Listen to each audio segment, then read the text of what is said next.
સ્વરાજ્યની ચૂંટણીનો ધમધમાટ.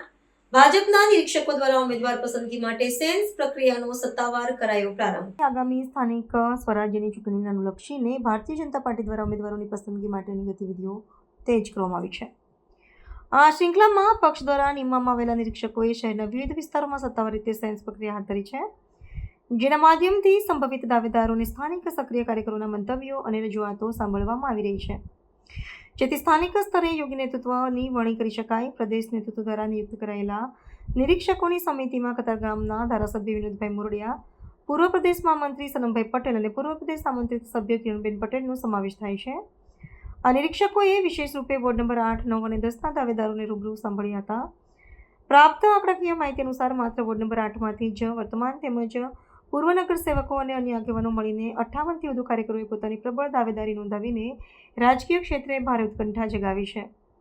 આ વખતની ચૂંટણી પ્રક્રિયામાં પક્ષ દ્વારા એક નવો અને નોંધનીય નિયમ લાગુ કરવામાં આવ્યો છે, જે અંતર્ગત કોઈપણ એક ઈચ્છુક ઉમેદવાર પ્રથમ વખત મહત્તમ 3 વોર્ડમાંથી પોતાની દાવેદારી નોંધાવી શકશે. આ નવા અને લવચીક અભિગમને કારણે ઉમેદવારી માટેની આંતરિક સ્પર્ધા વધુ તીવ્ર બની છે અને કાર્યક્રમોમાં ભારે ઉત્સાહ જોવા મળી રહ્યો છે. ત્યારે અંતિમ પસંદગી પ્રક્રિયામાં પક્ષ શ્રેષ્ઠ અને લોકપ્રિય જનપ્રતિનિધિઓને ચૂંટણી મેદાનમાં ઉતરવા માટે સઘન કવાયત કરી રહ્યો છે. વોર્ડ નંબર 8, 9, 10, 11 ને 12. अच्छा साहब, જે દરેક ચૂંટણીઓમાં સેન્સ પ્રક્રિયા માત્ર એક કાગળ ઉપર જ રહેતી હોય છે, પણ પરિણામ અલગ આવતું હોય છે. આ વખતનું શું ક્રાઇટેરિયા રહેશે?